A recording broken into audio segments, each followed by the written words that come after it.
The following video is the second part of a two-part video series discussing adults with autism in the workforce. We highly recommend you watch part 1 before watching this part. If you've already seen part 1, we hope you enjoy this video. One of the first possible solutions is to push for more social services for adults.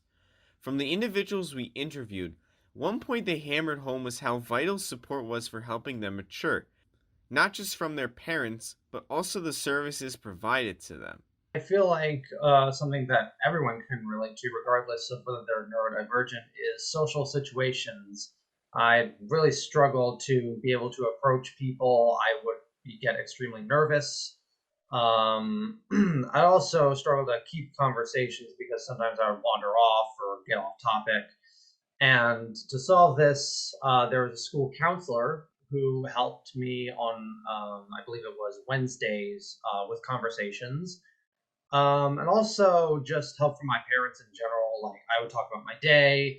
They'd say, "Hey, Jonathan, maybe you should talk to these people. They seem really nice."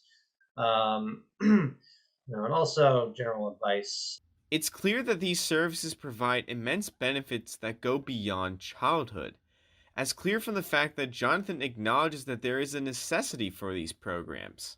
But I feel like it's still important for these programs to exist because some people struggle with it more than I do. I'm very certain of that fact. But as Jen said in part 1, these programs disappear when these individuals become adults. So there will need to be a push that argues that not only are these programs worth investing in, but their necessity goes beyond just children. Now, the second potential option involves companies that help get individuals with autism jobs, not just with neurodiverse recruitment agencies, but also with companies like CAI Neurodiverse Solutions, whose goal is to help individuals with autism find jobs in the workplace. We at CAI Neurodiverse Solutions like to help the private and public organizations drive value, improve productivity, and enhance the customer experience that they have by making sure that they understand the benefits of neurodiversity. So in addition, CAI helps to provide career foundation, advancement opportunities, but our unique employment model is designed to bring the untapped neurodiverse talent pool into the workforce. So CAI manages not only the recruiting, the selection, and the hands-on training of the team members, but also the cultural integration, the on-the-job supervision, the skill development, and that ongoing performance management. Organizations like CAI don't just stop at simply hiring neurodiverse individuals or helping companies integrate programs that bring neurodiverse individuals into the workforce, but they also set examples to potentially reform the hiring process by replacing the interview process with a process that allows people to show how skilled they are. CAI Neurodiverse Solutions replaces the traditional interview process with our 5-day talent discovery session, where candidates showcase their talents in a supportive environment. We have specially trained recruiters that carefully match candidate talents with employer needs. And then we take that even further within that session to make sure that they are client ready, making sure that they have what the client is expecting, but also making sure that they are comfortable, our candidates are comfortable with the client. CAI Neurodiverse Solutions example provides two possible solutions. Not only does it present the idea of making companies that both hire neurodiverse individuals and help them find work, but their hiring process suggests that maybe the way companies hire people should change. Most companies hire based on the interview itself, which we see from Jonathan's perspective can be difficult with how conversational they are. So letting individuals with autism be quote-unquote interviewed by showing their skills is an effective possibility, especially once you factor in how most individuals with autism are incredibly skilled. There's been research that shows that employers who do start hiring people with disabilities, whether it's autism or a disability of the mind or not, or other kind of disability, usually find that those employees are, like you said, more loyal, more dedicated, less likely to leave, more honest. I mean, just a better employee, really.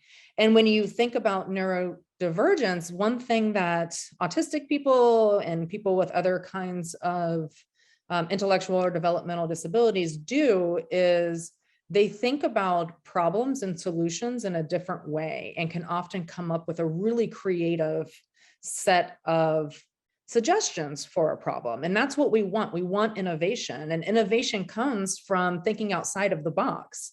And when you have, neurodivergent individuals working alongside non-neurodivergent individuals, then that brainstorming can really pull out some great ideas and some great solutions to problems. Not only that, but organizations like CAI have been successful, as evident by people like Gabriel. When I say accommodations, I mean work. So most of my workplace accommodations are situational, not permanent placement. So there's no JAWS reader, there's no noise accommodating headphones, there's no screen reader.